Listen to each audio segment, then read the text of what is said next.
Bonjour et bienvenue à Europocket News. Aujourd'hui, nous nous intéresserons de près au tabagisme des jeunes et à l'arrivée très controversée de nouveaux fast-foods en territoire européen. C'est parti.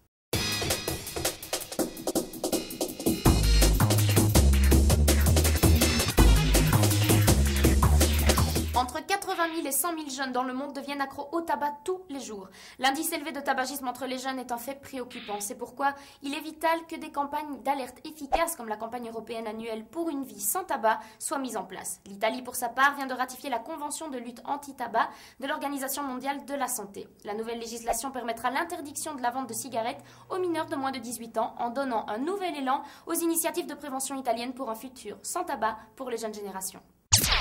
L'entrée de Chypre et de Malte dans l'eurozone est un succès total. Souvenez-vous, le 1er janvier, nous vous informions que la zone euro s'élargissait suite à l'adoption de notre monnaie unique par les Chypriotes et les Maltais. Aujourd'hui, la majorité de la population de Chypre et de Malte, respectivement 95 et 90%, estime que l'adhésion à l'euro se déroule efficacement. La vigilance des autorités sur les conversions a permis de contrôler les prix comme l'inflation. Pour les futures adhésions à l'euro, l'exemple de ces deux pays est donc à suivre, les opérations de change s'y étant déroulées sans encombre.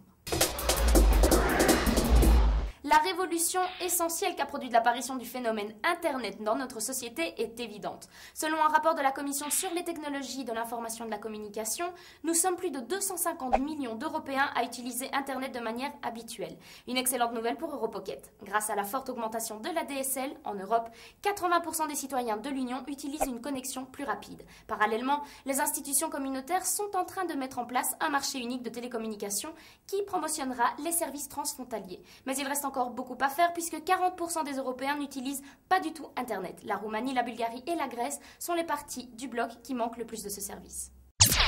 Déjà entendu parler de la chaîne de restauration américaine Hooters?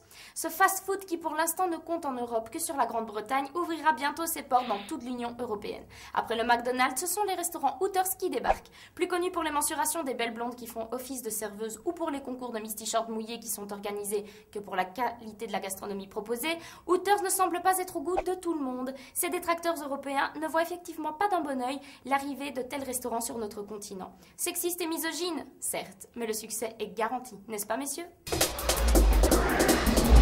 Voilà, c'est tout pour aujourd'hui, on se retrouve demain pour la suite des news européennes. Bonne journée à tous, bisous.